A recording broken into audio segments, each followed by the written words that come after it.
Astagfirullahaladzim.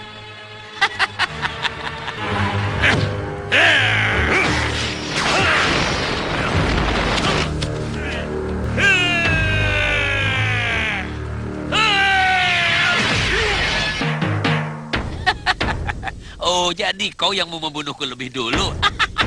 Tidak. Aku mengaku kalah. Kau lawan saja kedua kiai itu. Ayo, Kiai. Kalau kau penasaran ingin membunuhku.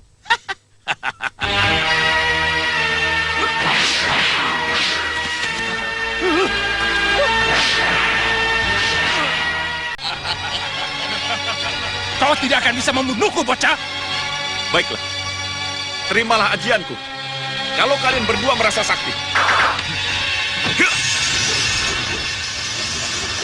Bapak. Haji Pramananggala! Celaka. Ajian ini yang ditakuti guru kita.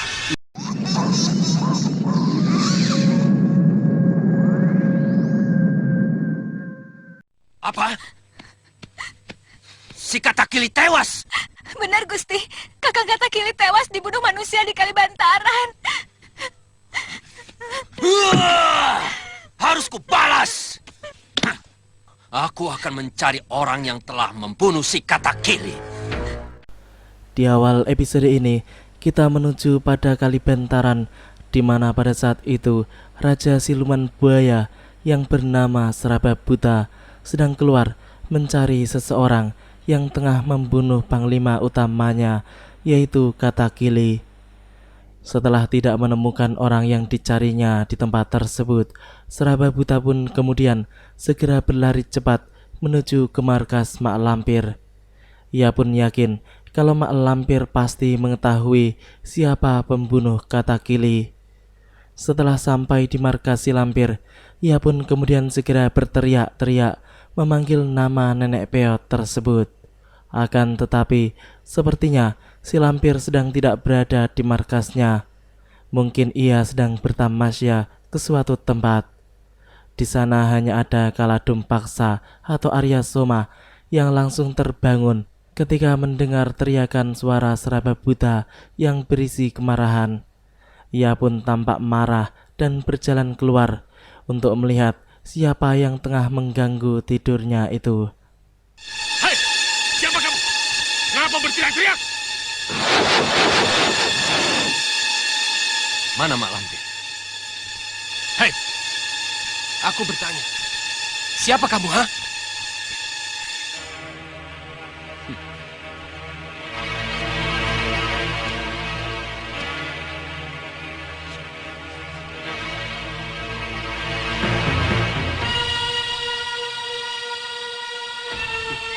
Hei, aku adalah Seraba Buta Raja Siluman Buaya dari Kedung Ombo. Atau jangan-jangan kau adalah laki-laki peliharaan Mak Lampir yang tua dan keriput itu. Hajar kau. Kamu belum tahu siapa aku, ha? Ha! Dasar siluman buaya.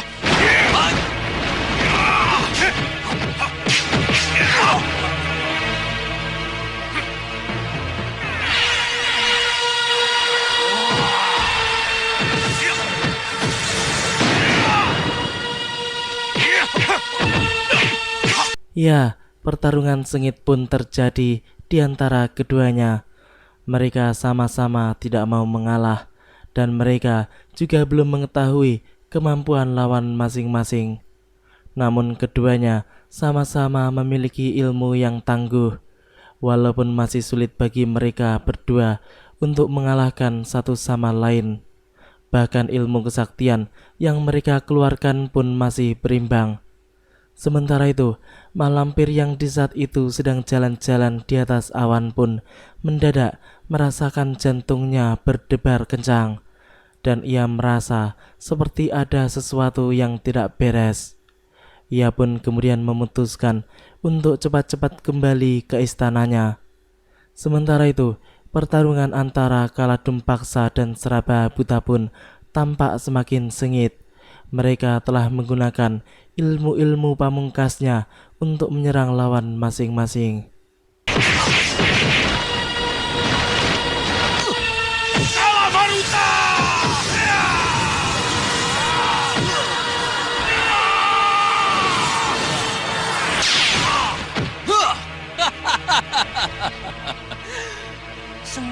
kala marutamu masih terlalu cetek buatku. Tidak bisa menembus kulitku. Hei, buaya sombong! Keluarkanlah seluruh kesaktianmu dan lawanlah aku! Baik, kau tahan ini. Baju Sanggara! Ya!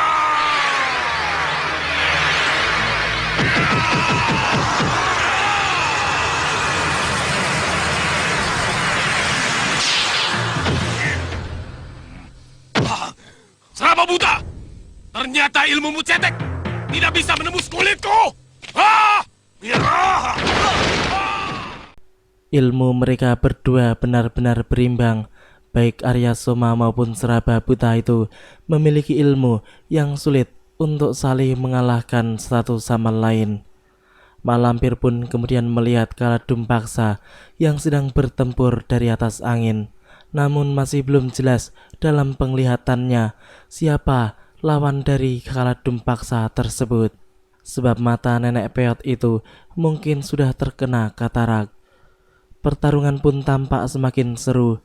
Mereka sama-sama memiliki ilmu-ilmu tingkat tinggi. Namun mereka juga sama-sama memiliki pemunah ilmu masing-masing. Akan tetapi, Kaladumpaksa atau Arya Soma itu pun sempat membuat Seraba Buta terlempar ke belakang karena dorongan kuat tenaga dalamnya. Namun hal itu tidak membuat Raja Siluman Buaya itu menjadi terluka. Justru ia kemudian langsung bangkit kembali dan menyerang Arya Soma.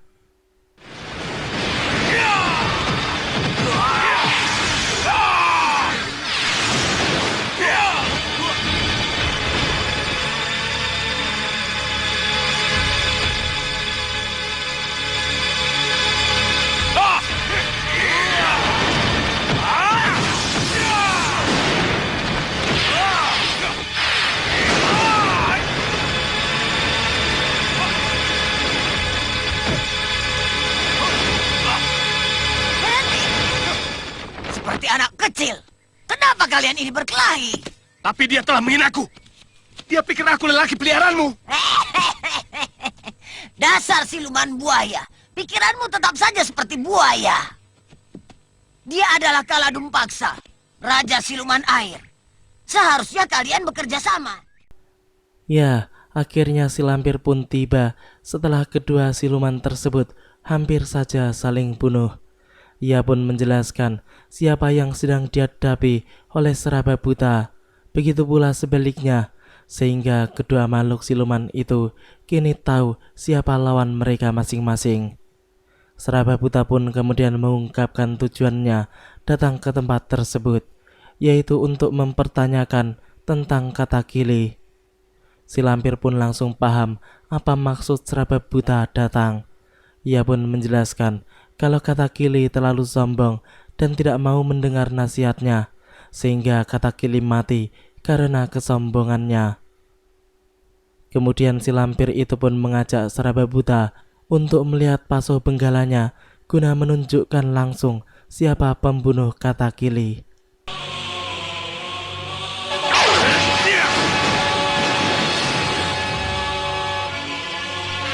Siapa?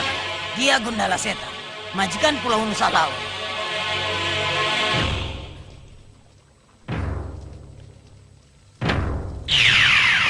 Itu si kata kili, Mak Lampir. Betul. Dia sedang berjalan menuju kematiannya. Orang tua itu kelihatannya biasa saja. Aku tidak percaya kalau dia bisa membunuh si kata kili. Penampilan Gundala Seta memang biasa saja.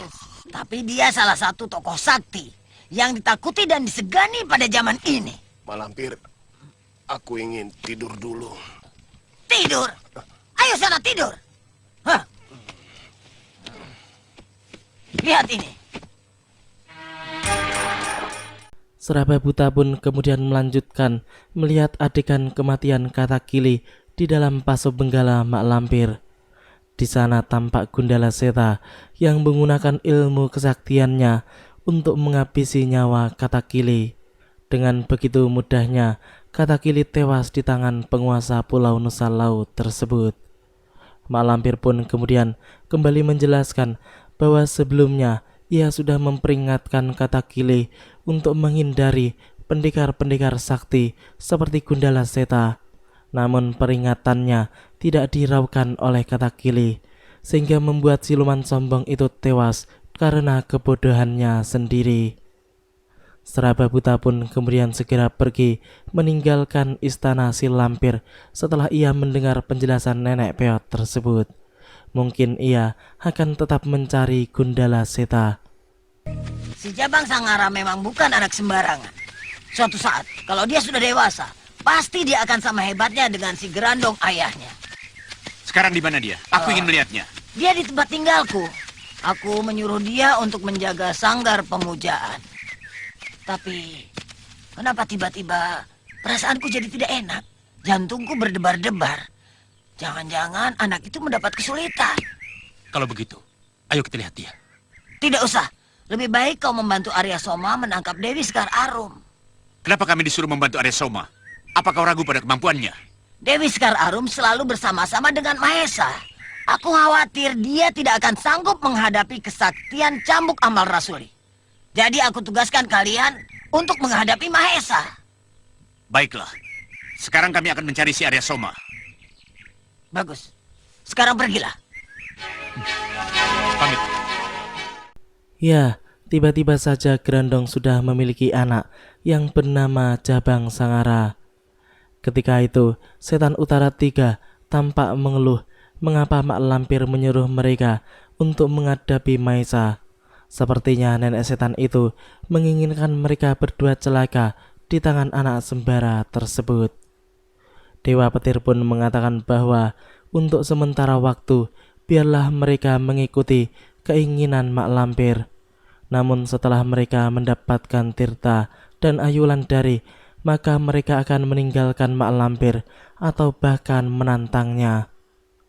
Di sisi lain, mak lampir tampak sedang memanggil-manggil nama Jabang Sangara di istananya. Namun tidak ada sautan sama sekali. Ia pun tampak curiga dan terkejut bukan main melihat istananya yang hancur berantakan. Sepertinya ada seseorang yang telah merusak tempatnya. Namun walaupun begitu, ia tetap saja memanggil-manggil nama Jabang Sangara. Lalu ia masuk ke dalam istananya, dan ia pun kembali dikejutkan dengan pemandangan di dalam istananya itu yang sangat berantakan. Kemana anak itu? Hah? Oh. Keterlaluan! Siapa yang telah merusak tempatku ini? Ah!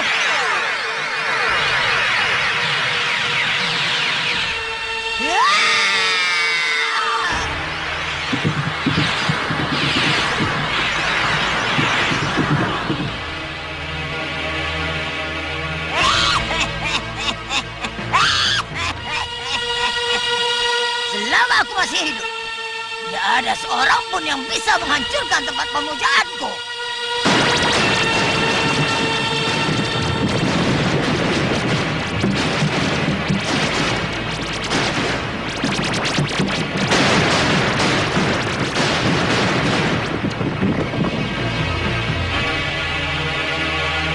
Kalagonda, sapi ompong. Rupanya dia yang menghancurkan sanggarku. Tapi di mana Jabang Sangara?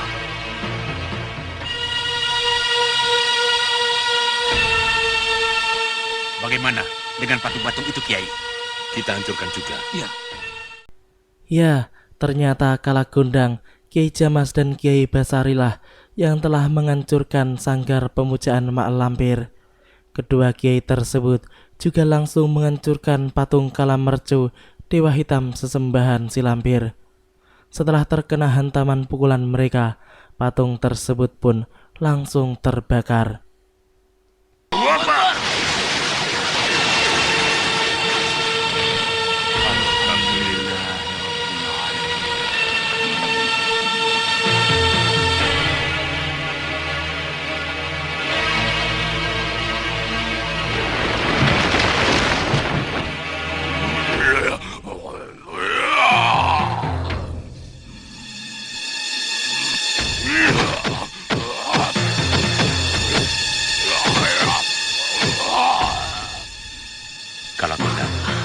Siapa dia? Aku tidak tahu, Kiai. Aku baru kali ini melihatnya.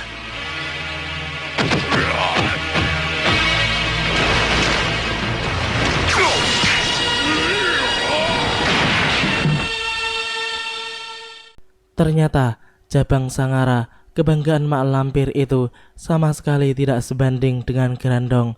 Hanya dengan sekali pukul saja, ia langsung tunduk di kaki Kiai Jamas. Mungkin Truna dan Welu lebih hebat daripada anak Grandong tersebut. Akan tetapi, sepertinya ada yang telah menyelamatkan Jabang Sangara. Mak lampir pun tampak sangat khawatir melihat Jabang Sangara yang menurutnya terbawa angin di angkasa.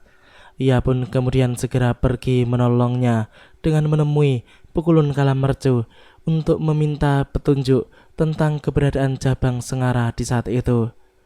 Ia pun kemudian menceritakan tentang markasnya yang telah dirusak oleh musuh-musuhnya, dan cucu buyutnya Jabang Sangara telah hilang terbawa angin entah kemana. Lampir, cucumu itu bertempur melawan Kiai Jamas. Tentu saja dia bukan tandingannya. Kalau aku tidak segera datang, Jabang Sangara pasti celaka, Lampir. Buyut,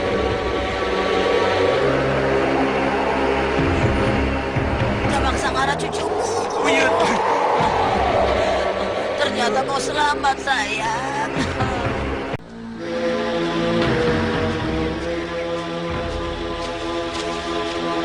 Berhenti! Ada apa, Kisanak? Kalian mau kemana? Harap sebutkan. Kami utusan dari Kadipaten Tegal, ingin menghadap Pangeran Trunojoyo. Siapa di antara kalian bertiga yang telah menaklukkan gerombolan begal beranjang kawat? Dia orangnya. Memangnya kenapa? Selamat. Andikalah yang berhak mendapatkan hadiah dari Kanjeng Bupati. Bupati? Bupati mana? Tuban. Mari, Andika semuanya saya antar untuk menghadap Kanjeng Bupati Tuban. Sujana tampak bingung karena tiba-tiba saja mereka dihadang oleh para prajurit Kadipaten Tuban yang kemudian memberitahukan kalau ia akan mendapat hadiah. Ia pun kemudian menyuruh para prajurit tersebut untuk berjalan terlebih dahulu, sedangkan ia sendiri, Demang Pranantaka dan para kiai akan mengikutinya dari belakang.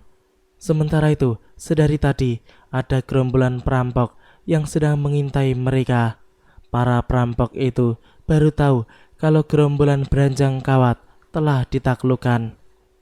Mereka pun kemudian segera menuju ke markas company untuk melaporkan berita tersebut kepada Kapiten Lukas. Setelah mereka melaporkan kepada Kapten Lukas, orang Belanda itu pun tampak marah kepada mereka sebab mereka tidak mengetahui siapa saja yang telah menaklukkan kelompok beranjang kawat.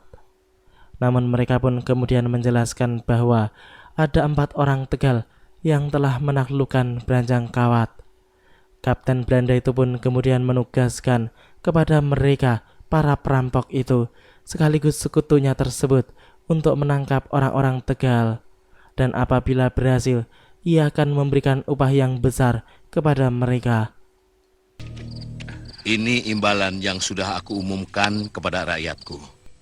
Bahwa siapa yang berhasil menumpas gerombolan beranjang kawat, akan aku beri imbalan yang pantas sebagai ucapan terima kasihku. Wah, sungguh hamba tidak menyangka, Kanjeng. Kalau hamba akan mendapat anugerah sebesar ini. Masih ada satu lagi. Silakan.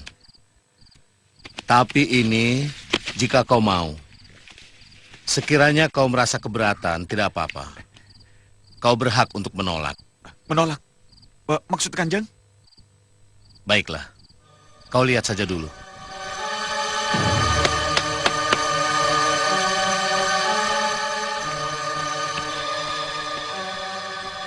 Iya, Ndara. Antarkan dulu. Baik, Ndara. Mari Tuhan, saya antar. Mari. Silakan. Silakan.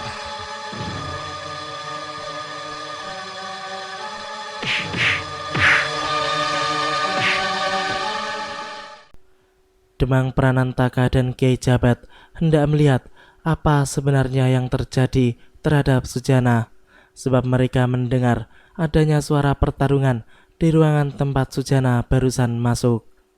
Namun Adipati Tuban itu mengingatkan bahwa Ki Demang dan Sang Kiai boleh melihat, namun tidak boleh ikut campur dalam pertarungan tersebut. Sang Adipati pun kemudian mengajak keduanya untuk melihat pertempuran antara Sujana dengan seorang pendekar bertopeng yang sebenarnya adalah putri Sang Adipati. Wanita itu tampaknya bukanlah pendekar sembarangan.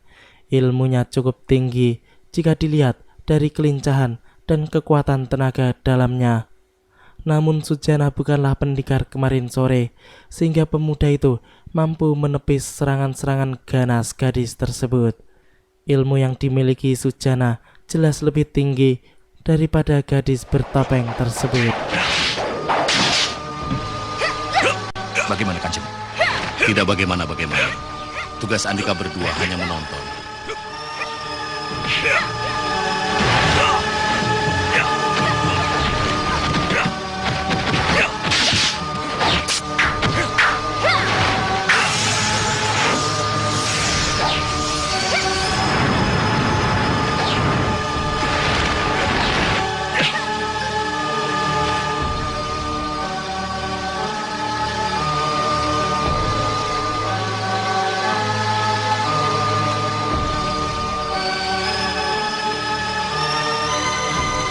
Aku berikan putriku untukmu. Apa maksud Kanjeng? Putriku sudah berujar. Dia akan menikah hanya dengan pemuda yang sanggup mengalahkannya. Sudah hampir 200 pendekar yang aku ajukan untuk menjadi calon suaminya. Tapi semuanya gagal.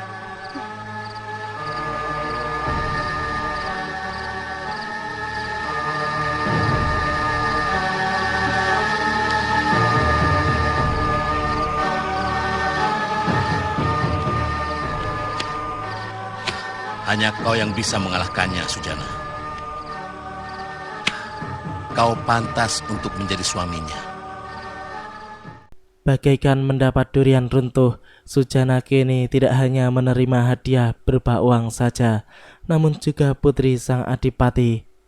Ki Demang Pranantaka pun selalu memberikan restu atas semua permintaan pemuda tersebut, sebab Sujana selalu meminta persetujuan dari majikannya itu atas segala sesuatu yang hendak dilakukannya. Sujana memang bukanlah pendekar sembarangan. Selain sakti, ia juga tahu tata krama dan sopan santun, terutama dengan orang-orang yang lebih tinggi daripada dirinya. Di malam itu, tampak pernikahan Sujana langsung dilaksanakan, dan banyak sekali acara-acara pengiringnya, berupa pertunjukan-pertunjukan rakyat seperti tari-tarian dan juga atraksi-atraksi berbahaya. Para tamu pun selalu datang silih berganti seperti tiada habisnya. Memang wajar memiliki banyak tamu, sebab yang mengadakan acara adalah seorang adipati. Akan tetapi, di tengah acara kebahagiaan itu, mendadak ada keributan yang membuat acara tersebut terhenti seketika.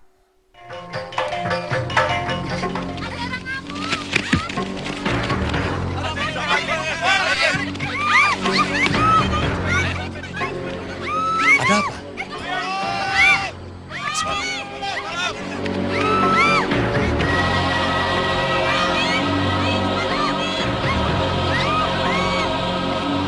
Ada apa ini? Apa yang terjadi? Sinatria mengamuk. Sudah 2 orang yang mati, Gusti. Apa dia? Permisi, Gusti. Hei, Ki Demang, biar saya mengatasi.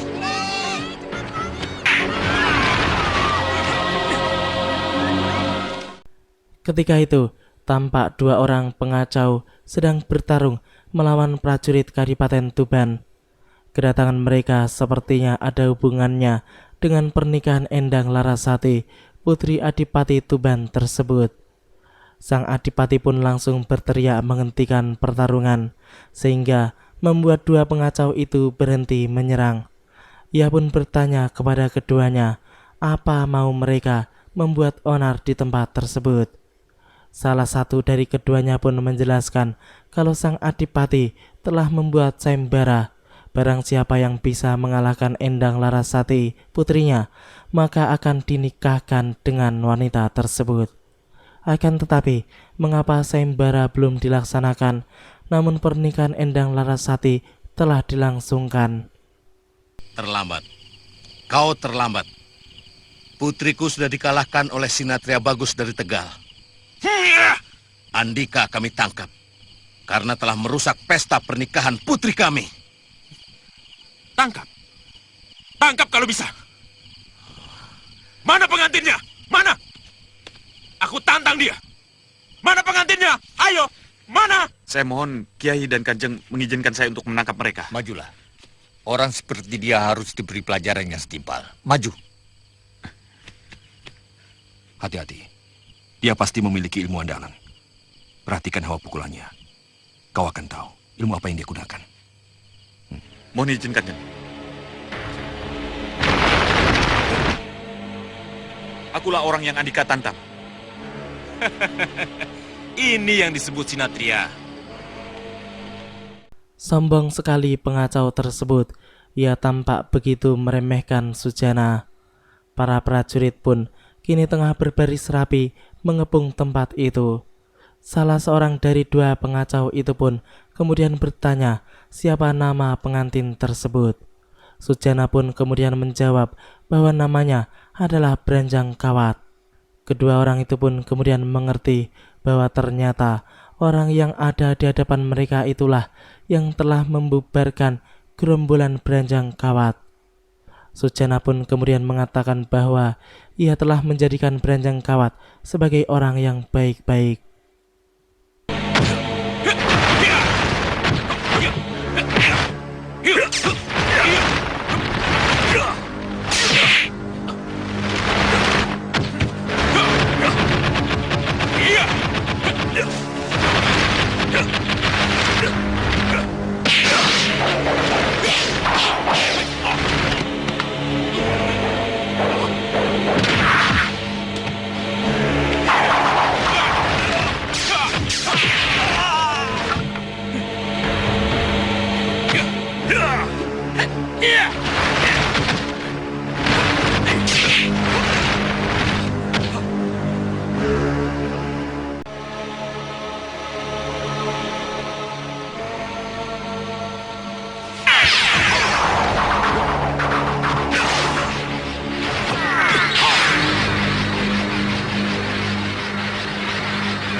Jangan.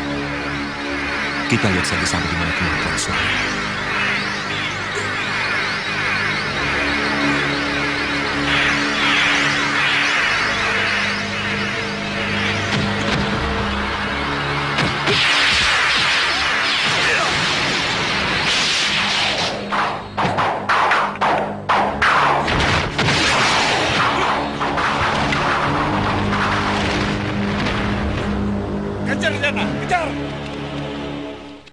Dasar orang-orang pengecut. Kedua orang itu pun langsung kabur setelah merasa tidak mampu mengalahkan Sujana. Namun sepertinya ada orang lain lagi yang memberikan kode kepada mereka untuk kabur dari pertempuran. Sujana dan yang lainnya pun tampak mengejar dua pengacau itu. Namun sepertinya mereka kehilangan jejak. Gendowar pun mencoba untuk menyusul Sujana yang telah berlari lebih dahulu. Setelah mereka berkumpul di tepi hutan, mereka semua pun tidak menemukan siapa-siapa di sana. Buruan mereka itu bagaikan hilang ditelan bumi. Endang Larasati pun merasa bahwa mungkin orang-orang tersebut menggunakan ilmu Halim Munan sehingga tubuh mereka tidak terlihat oleh mata biasa. Semuanya pun kemudian mengatakan bahwa mungkin saja demikian. Lalu Kiai Jabat mengusulkan agar mereka semua segera kembali ke Kadipaten untuk melanjutkan acara pernikahan. sebab mereka bisa melanjutkan mencari kedua pengacau itu di lain kesempatan. Kalian ceroboh, tidak punya otak. Kalau kalian mau menghadapi lawan, lihat dulu siapa lawan yang akan kalian hadapi itu. Lagi pula di sana ada Kiai Jabat, bukan orang sembarangan. Yang mana orangnya? Yang aku lihat hanya pemuda itu saja. Kalian berdua memang sok jago. Dia tidak muncul. Kalau sampai dia turun, kalian berdua pasti mampus. Kakang jangan menyepelekan kami. Kami sebenarnya belum kalah. Jadi kamu tidak percaya dengan omongan Kakang?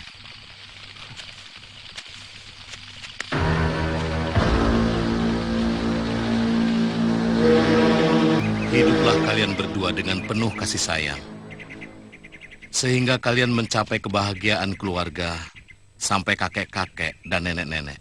Inggih Romo. Inggih Romo. Kutitipkan putriku kepadamu. Inggih Romo. Amanat Romo akan hamba ikat dalam hati sanubari hamba. Pamit Romo. Pamit dulu Romo. Hati-hati, Nduk. Mari diajak.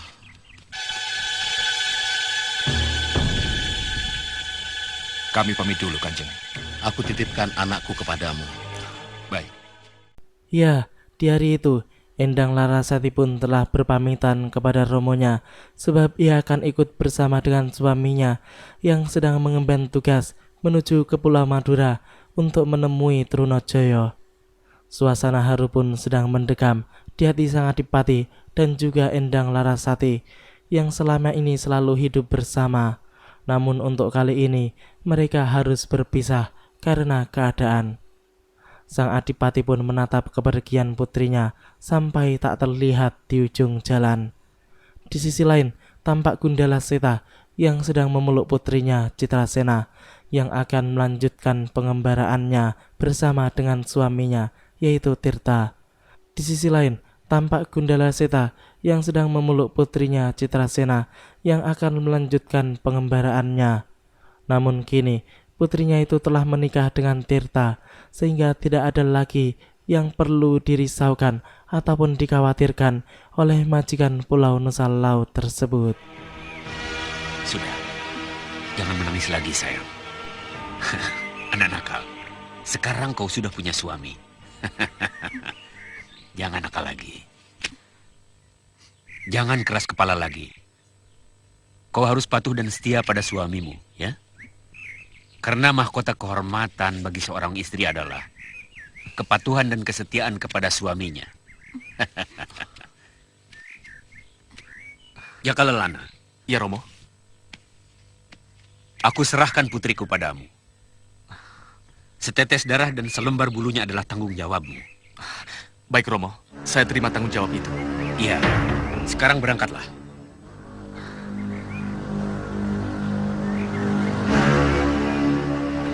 Berangkatlah.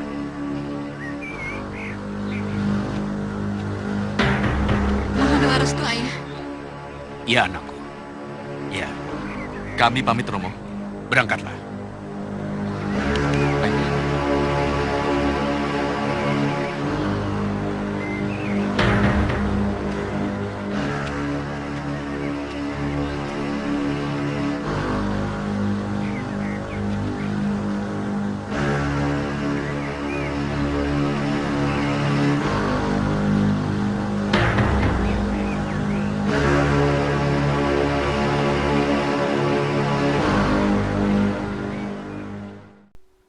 Demikianlah alur cerita di episode kali ini. Nantikan kelanjutan kisahnya di episode yang akan datang. Terima kasih bagi teman-teman semua yang udah menonton. Jangan lupa like, comment, subscribe, dan share. Dan juga nyalain notifnya. Wassalamualaikum warahmatullahi wabarakatuh.